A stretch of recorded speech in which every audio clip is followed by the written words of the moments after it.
There we go. Hello, everyone. Now we're live. Yeah, now we're live. Welcome to the Business Spotlight series on the Chamber's Facebook page. It's episode 12 today, and we are here with Geri and Greg Uihlein from the GU crew with Howard Hanna. How are you guys doing today? Good? Hi. You were breaking up just a you were little breaking bit. up. All we have to say is welcome to our home from live at the Uihlein house, and you were breaking up just a little bit. Oh, got you. Well, I was just saying hello. Here we go. Can you guys hear me okay now?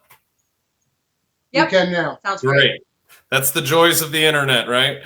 To start today, we'll have you guys give us a little insight into the GU crew and what you guys been up to.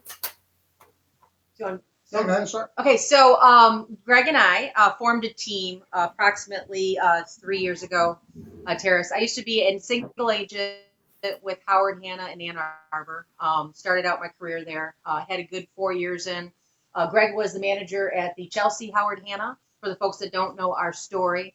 And then we started a team, and there is Greg, team lead, myself, Helen Hughes, and Kevin Newmanen. Go ahead and say a little bit about the team. Well, Kevin, just as I was stepping out of management at Howard Hanna in Chelsea, Kevin came to me and wanted to become a real estate agent. And he was a former principal from a small school, I believe in Leslie or somewhere around that area. He was looking for a change in his career. And so we talked for about an hour or two, and I didn't really kind of share with him. I was getting ready to start a team with my wife. Later on, we talked a little bit, and then I went to my regional manager at the time and said, what do you want to do with Kevin? You want him to join the office, or can he join our team? And it turned out that Kevin really wanted to join the team, and I think it was good for him too, because it took us a while to get a manager to replace me, and I think he felt it was better training at that point. I was a single agent for Reinhardt when I started, and it's tough when you're starting out, especially in the foreclosure market. It was rough. Yeah. So Kevin's doing great. He's a super agent, very detailed. His education background really helped him out in terms of being organized, being able to talk to people, being able to relate to people. And he had a huge sphere of friends and family members that he could work with. So it's worked out very, very well. Yeah, and Kevin, obviously, he's been a huge asset as part of your committee for the joint Stockbridge. Very exciting, because last year was really the first year. Joint Stockbridge, Chelsea Chamber golf outing, Pierce Lake, which I know you've had to move to September 9th. Yep, so exactly. Very excited for that this year. That's a great outing. I'm sure you guys will be as well, now that it'll be an outlet to get out and do something, even though would move to September. Yeah, I think people will be ready by September. That's for sure. I think ready. They're probably ready right now. So, and yes, and Kevin has been great help already. It's going to be a weird year for the golf outing in general, but we're glad to have him there to give us a hand. And it is really nice. Yeah, this will be, as you said, year 2, where it's a joint venture between the Chelsea and Stockbridge chambers. It's going to be fun. Yep. It always is. And then our second team member, Helen Hughes, a huge benefit asset to our team.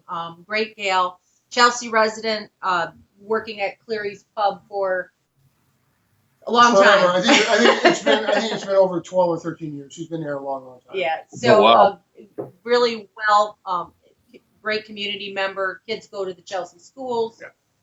Just an all around beautiful spirit and perfect enhancement to the 4 of us as a team. Yeah, her surveys, when people do testimonials, I swear she gives them body parts. It's like they just love her, and she's awesome. And we love her too. We love her too. So it's really rounded out. Kevin, ourselves, Helen. It's been a great. We actually started with 7. Oh wow! We had 7 agents, and we slowly kind of trimmed it down. We call it a small little ninja family, and we like it. We like it better actually, because they're in it to win it. They want to make a living. They want to do it, and it's a lot easier when you're managing or working with folks that really want to do this and make it work for them. Yep. And it's a struggle. I mean, real estate's difficult. Marketing's difficult. Right now, everything we're going to talk about and what it's going to look like here moving forward.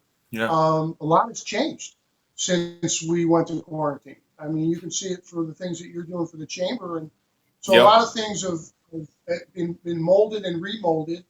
We're going to talk a little bit about that if you want us to kind of get into the original topic of what real estate will look like, moving forward without having our crystal ball. But to be able to see the changes, and it was really kind of interesting when the governor shut everything down, and we knew why. And they were really worried, and all the other states were following suit. We were like freaked out a little bit. Everybody was like, "Oh my God, this has never happened in our lifetime."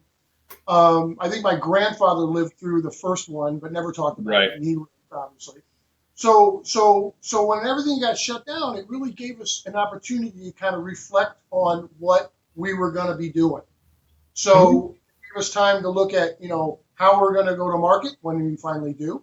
It gave us time to be able to reflect on what things were going to look like in terms of, how we're going to go to homes, how they're going to, and then they gave us parameters. There's only 4 people allowed on premise at a time. Right. With social distancing and with masks and with, sanitizer, things like that. Yeah.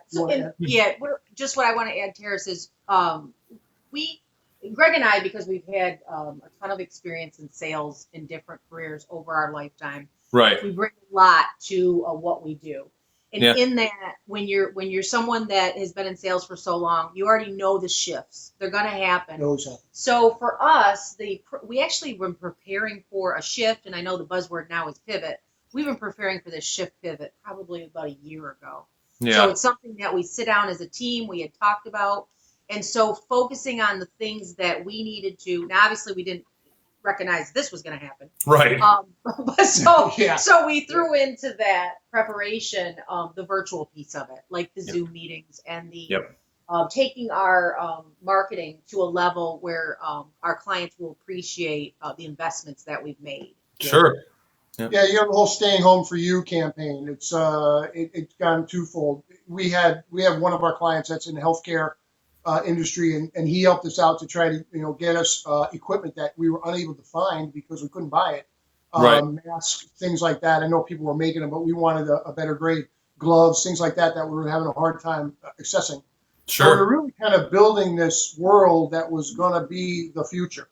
So with Zoom meetings with clients, with our lenders, meeting with our clients on Zoom, we can all meet together if we have to. It's convenient. And that's the part I think is not going to change, because it really forced people to, whether they were into technology or not, it forced them to move forward and get introduced to technology.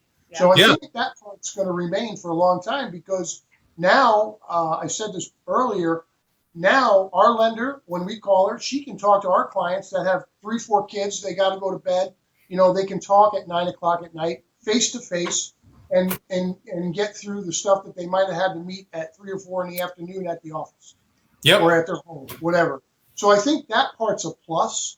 The hard part is setting up inspections. We had one the other day where we had to make sure, because we have a compromised seller with a specific ailment that has to be away from people more so than anything. So we have to make sure that 4 people will be on premise, not in the house, but on premise. That means in the driveway or on the property. Total. And that's the governor's rule. So we're our broker's abiding by that, and so are we, because we don't want to go in reverse here. We don't want 3 months from now they turn around and say, "Oh, we're shut down again." Yeah, that's not, nobody wants that. Trust me. No, and because we had to really, we were not deemed essential at first because of our jobs. Yeah, what was it, May 7th? Yeah, they went to. Mar had to go to the governor and say, here's the plan. This is what we're going to do. So we had to make promises that we were going to do this stuff. So we're really taking it serious. And so this particular one that's compromised, we had to call them, put them at ease, said, no, we've got the inspector, his son, he's going to do the outside stuff. The inspector's going to be inside. We will be out on the road. Right. The 2 buyers will be in the house with masks, gloves, and sanitizer spray. So that's a little different. So it's a new reality. It's a new reality. But you know what? Yeah. That's the pivot. That's the shift. That's the thing that we have to do to maintain safety for everybody. So What else you got? Yeah, no, I hear you. And that kind of answers some of my questions. I was going to ask a little bit about, showing houses and doing inspections at the time. I did want to ask to just backtrack a little bit. What have you guys been up to for the 2 months while you've been in quarantine? You want to Let me answer start. that? Okay. Well, it's a journey, right? Just like everybody else. And I have had a chance to watch all of the other 11 episodes that you had. And just I like people's real response of, the whole journey of, okay, what's going on? What are we doing? You sleep in a little. You go on a life assessment of what's going on in your life. And then for us, we were trying to get involved in some local give back things early on. Like we recognized that Uppity Dog started making the hand sanitizer. Yeah. So being that we have a connection through Greg being on the village council, that CESA was out, and they had put it out on Facebook, and so we recognized that Ugly Dog had it. We contacted them. We brought them a 5-gallon bucket for CESA. So we were trying to stay connected to the community and do community things initially, just to feel like, just to try to give back. Yeah, it's the only way we get through it, right? Absolutely. Well, another thing is, and then I was doing some goofy videos. I have some background. Let's say it was a cooking show, right? Yeah, cooking. Greg's cooking So show. we were doing those. We were doing mostly just to pass the time. We were going crazy at first, So Then we got a high demand. Then we got a demand. People were like, well, how do you do this and how do you do that? So then I did salmon cakes, and people were like, my salmon cakes taste like sawdust. How do you fix that? And so I showed them some tricks on that. So we're just having fun with that stuff. But getting back to the thing about our local businesses. Yeah. I hope the people that are watching these, I hope that they recognize the fact that our businesses in our town need our help when we're back to whatever. Because the Ugly Dog specifically, because we talked to them, they said, hey, just remember us when we start serving again, come on back. And we even were putting little spoof commercials in our cooking show, with Ugly Dog vodka and gin, and saying, don't forget these guys. And same thing with our I'm a Geri whiskey man myself. Well, I'm a tequila guy, but they don't make it. So. But my point is that the restaurants, the food facilities, and the things that are they got to be hurting now bad, as we all are, and just making sure that I hope people remember them and when we get back to business. Couldn't agree more. We recognize everything that the Chelsea Chamber and I know I was so honored to be an ambassador for 2019. I know that the Chelsea Chamber relies heavily on the ambassadors. We do. And because that's what makes everything go around, right? It is the audience and the volunteer time. So we've been watching about the things that you guys have been doing with the T-shirt sales. All that stuff adds up. And then the 10 days, 10 business. Yep. So thank you for keeping that spinning for the Chelsea businesses because, everyone. It's our pleasure. Yeah, I got to give a shout out to Travis Cox at Ink Frenzy for the T-shirt thing. He put that together and then just kind of came to us as many businesses do to help with distribution and getting the word out and stuff. So that was a great initiative by him. So yeah, that's awesome. That is so awesome. And I do have to second you real quick on the ambassadors. You're totally right. It's amazing how much not only are they always the lead volunteers, but they also every single time we're trying to come up with something or figure out exactly the best way to get something, it's that meeting of the minds. And so even now we have to do them Zoom every single time. I still walk away from that with new ideas, new concepts, things brought to light. It is just so amazing what it happens when you actually put a bunch of people together. And that's, I think, the thing we're all kind of missing, but hopefully still getting enough of with this digital, digital age, if you will. Yeah. So the other thing, just to recap on what we've been doing, a lot of Netflix, a lot of Amazon Prime. I'm right there with you. We're rewatching The Sopranos, and that's a big one. That's taxing. So have you watched The Hunters with Al Pacino? No, I haven't yet. I love Pacino though. No spoiler alert. You gotta watch it. Okay. It disturbed Crazy. me. It disturbed me for the whole day after I watched it. I kept saying, "Jerry, I did not see that coming." Is it it's a movie or a show? It's a series. I think it's 10 episodes. It's called The Hunters. It's on Prime. Al Pacino. Awesome. Nice. All right. Yep. No, I love the recommendations, man. I worked at video stores for years, so I'm always looking for something new to watch. So, anyways, I did just want to touch base. If you guys could give us a little bit of your insight into what the market is like right now. Obviously, as you said, you were already considering the fact that there was a pivot potentially coming this year. Yes. Obviously, we didn't expect this. And I think a lot of people, even before COVID-19, had fears of a return to an '08 recession. I know when I was still, selling houses, we talked about that a lot over the last year. So I just wanted to get your guys' thoughts. Yeah, and what I don't want to do is, I don't want to create for anybody this misgivings that, things are down or some people, we see a lot on the news and they're trying to compare 2008, 9, and 10. Not the case. People are still actively buying and selling homes. Yep. As not to the degree as we anticipated for the year, but that's okay. But what I also see happening is I see people kind of putting their heads in the sand saying, I'm not going to deal with this. And that happens in any business. So the reality is for anything, and we'll use your platform right now, for example. Sure. You as a chamber could just say, you know what, we can't get together. We're just going to do, you know what, that's it. You can't. You got to move forward. You got to find ways to make things happen. The chamber must go on. Yes, Real it must. estate must go on. The Cleary's and Ugly Dog must go on. Common Grill must go on. So, and you can tell I'm favor the restaurants because I think they're the hardest. I really do. I feel bad. I know the jewelry store is hard to get to. I get it. But at the end of the day, everybody has to figure out what to do. So when we look at our business, I'm looking at, are we up to where we were? No, I'm not gonna make believe we are. But I am saying that June for us is a huge closing month right now. We're sitting on a lot of deals. And a lot of inventory that we took into this year is now dissipated. So we've got active listings that we're working on right now. We're doing them in a completely different way. We're doing them via Zoom. We're doing different kind of photography now to where we're doing floor plans that are 3D. I saw one the other day where you can get your little cardboard phone holder and you can walk through a house. Oh, wow. It's wicked. Do you have to be out in a field for that to work so you don't run into something, or do you walk? It's just moving into the house, and it's attached to the Matterport camera system. We're working with those now.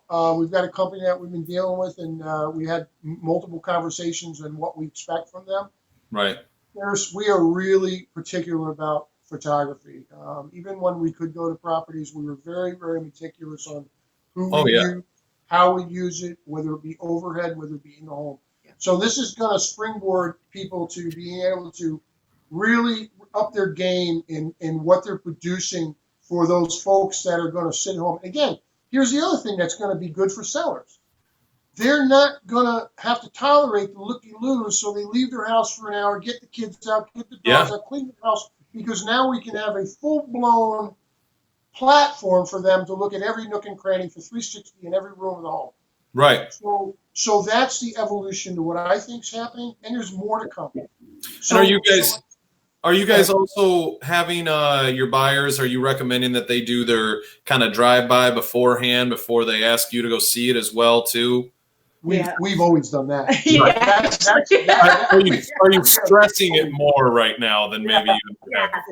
Yes. It's on the list of recommendations through the executive order. There's the things we have to follow, which is really only 4 bullet points, and then the rest is make sure your buyers are pre-approved. Make sure you do the virtual tour. Make sure you do a drive-by. It's all things. Which is all stuff we've wanted this whole time anyways, right? Yeah. I mean, it makes sense. I mean, people can rule out when it's next to a cemetery and they don't know, they drive by it, they can pretty quickly rule it out. So it was always something that made common sense. Well, and Howard Hanna, particularly proprietarily, have a 100% money back guarantee. Part of that whole program is self-funded through the company.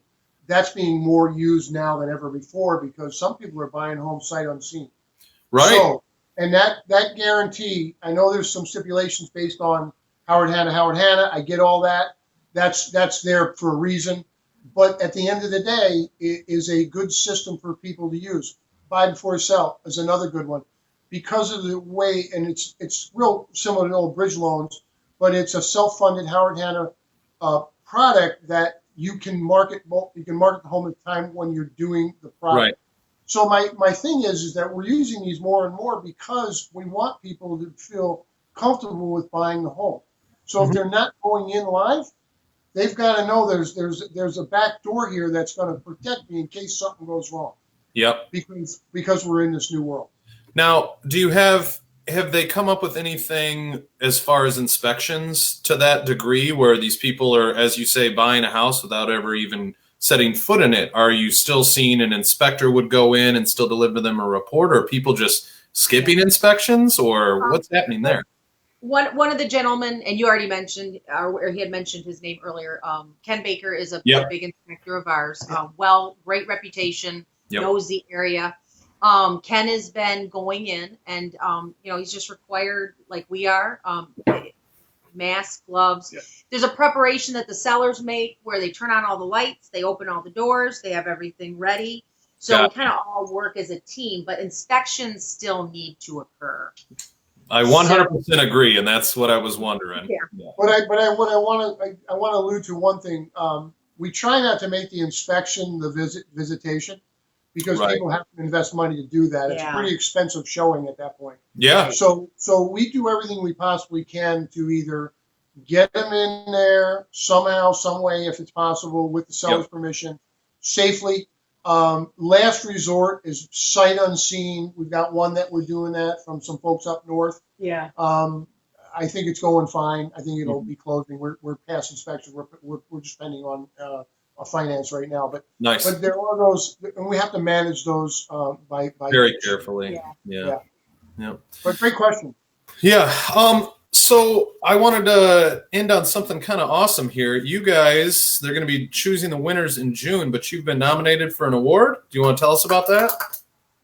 They like her better. It was a surprise. It was actually someone in our office had posted it on Howard Hanna Friends. We have a little group that we all talk about everything that's been going on, and someone had posted that we were nominated for Current Magazine's 2020 Best of. So nice. He was like, and I even reached out and I said, because let's face it, we're not we're not Martin Bowler, and I don't want to give you guys a free commercial, but So I reached out and I said, why am I on here? And they said, well, normally it's people that go do things in their community. So there was even a bigger blessing after they said, you were nominated because people took the time to say you are a great real estate agent, and it's usually for people that are more involved in their community, which made my day, because then